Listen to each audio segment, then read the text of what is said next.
Bonjour à tous, dans quelques mois l'édition 2023 de Solutrans avec plusieurs thèmes, vous les connaissez déjà, la transition énergétique, le transport routier ou encore les véhicules industriels et urbains. Il y aura également un secteur qu'on évoquera lors notamment de conférences, le secteur du froid. Pour nous en parler aujourd'hui, Jean-Marc Platéreau, bonjour. Bonjour Hervé.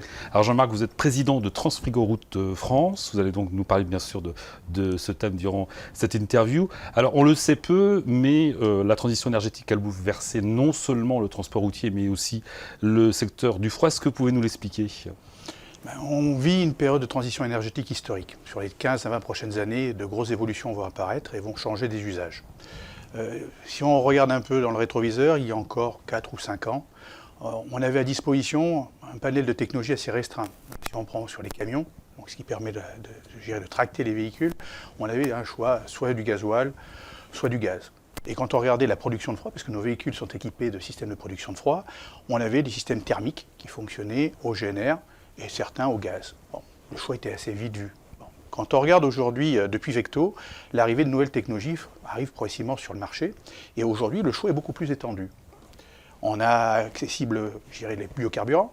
On a les premiers véhicules full électriques avec des batteries. Et on commence à avoir des prototypes de véhicules qui fonctionnent avec des piles à combustible. Si on regarde de l'autre côté, sur le volet, on va dire groupe froid, on est dans le même registre. C'est-à-dire que là, il y a aussi de nouvelles technologies qui arrivent, des nouvelles technologies. On a l'électrification des groupes froids qui arrivent avec le système batterie et avec aussi un début de groupes froids électriques qui fonctionnent avec des piles à hydrogène. Donc, face à ce panel de nouvelles technologies, parce que c'est tout restreint, hein, si on parle de ça en 4-5 ans, il y a un gros travail qui a été fait par l'ensemble des constructeurs, le transporteur, lui, se trouve avec aujourd'hui un mixte, des contraintes réglementaires, une capacité, une palette de technologies qui est assez vaste. Il est exposé, à mon sens, à 3 difficultés. La première, c'est que toutes ces technologies, elles ne sont pas toutes compatibles les unes avec les autres. Quand on prend la traction et le froid, les technologies que je viens d'aborder ne sont pas forcément compatibles l'une avec l'autre. Donc il faut avoir un minimum de technique et se faire accompagner sur la bonne combinaison.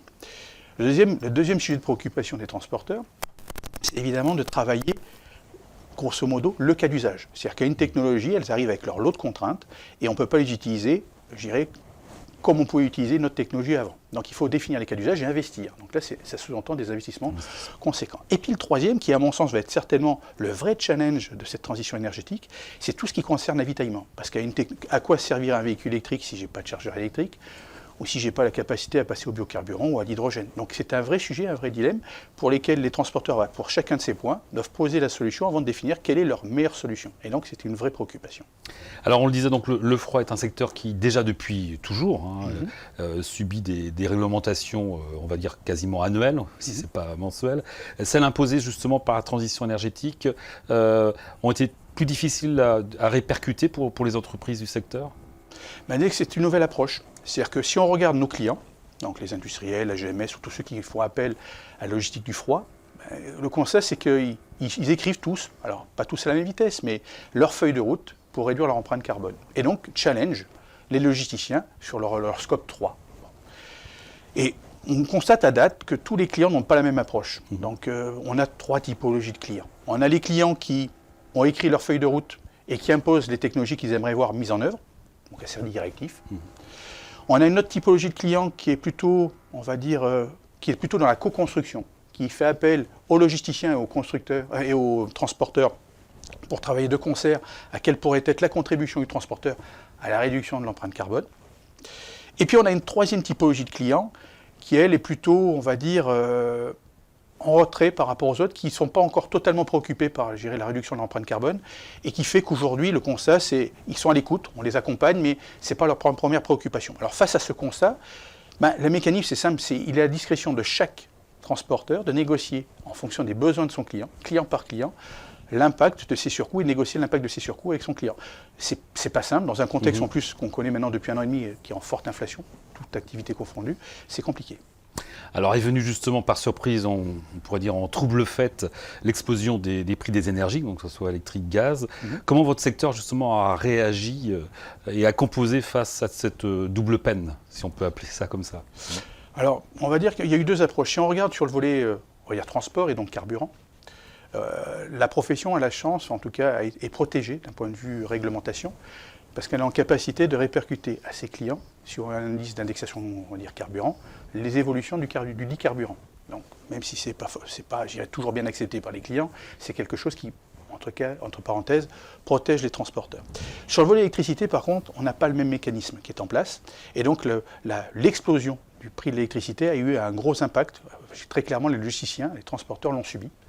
Et c'était dur. Il a fallu rentrer au gré. Alors, en fonction, je dirais, des transporteurs et des logisticiens, ce qui était négocié ou pas négocié, s'il n'y avait pas de mécanisme négocier de gré à gré avec les différents clients pour justement éviter d'être directement impacté par cette explosion des coûts, mais il fallait rentrer en négociation. Et donc, c'était un vrai parcours, entre guillemets, du combattant sur l'année 2022. Et il n'y a pas seulement que le matériel roulant, il y a aussi tout ce qui est bâtiment, très consommateur, on le sait pourquoi, avec le froid bien sûr, d'électricité et de gaz. Alors très clairement, sur les bâtiments, grosso modo on peut dire que l'année 2022 était subie, pour les raisons que je viens de vous expliquer, et les transports, enfin les logisticiens, ou transporteurs au sens large, puisque les deux ont des bâtiments, ont dû travailler à préparer l'avenir. Et quand je dis préparer l'avenir, il y avait à mon sens 3 leviers activables. Le premier, c'est bien évidemment de lancer certains investissements pour réduire, je dirais, les coûts d'électricité. Certains investissements jusqu'à l'explosion des coûts n'étaient pas recevables parce que le ROI était trop long. L'arrivée, le coût de l'électron ayant eu une telle flambée, certains investissements qui étaient mis de côté jusqu'à présent sont de nouveau éligibles. Ça, c'est le premier élément, le premier levier qui a pu être activé. Le deuxième levier qui a pu être activé, ça a été de travailler à négocier avec l'ensemble des clients pour préparer l'avenir, des mécanismes de répercussion de ces fluctuations d'électricité, que ce soit dans le sens montant ou descendant du coût. Mais il y a quelque chose à construire, puisque la page est blanche. Donc ça, c'est encore une fois, aujourd'hui, c'est fait de gré à gré, transporteurs et logisticiens, au cas par cas avec leurs clients. Et puis un troisième... C'est actuel, c'est ça? C'est actuel, c'est d'actualité, je pense que ça va être dans le temps, parce que ça ne se décrète pas comme ça.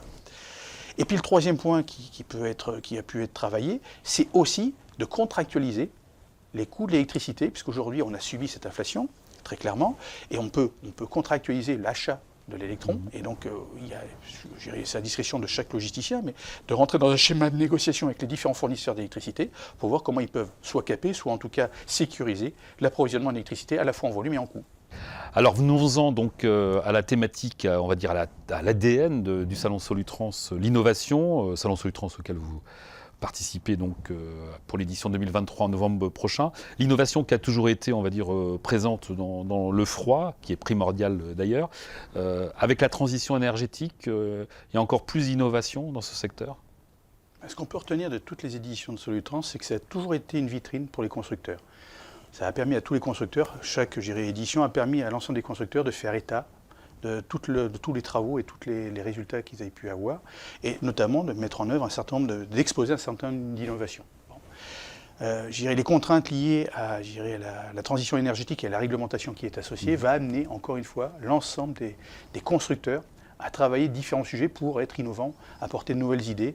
Et je pense que c'est essentiel. Très clairement, l'innovation va être essentielle pour que demain on puisse imaginer atteindre le monde vertueux que tout le monde cherche à obtenir. Et je dirais c'est un vrai plus de pouvoir, en tout cas en tant que transporteur logisticien, pouvoir avoir un parterre où toutes ces évolutions apparaissent d'une façon très concentrée, avec des capacités d'échange qui sont vraiment une vraie valeur ajoutée. Jean-Marc Platero, merci et rendez-vous donc à Solutrans. Avec plaisir. Et je vous rappelle donc les dates du 21 au 25 novembre prochain à Lyon Eurexpo. Quant à nous, rendez-vous pour un prochain numéro de Solutrans en air. À bientôt.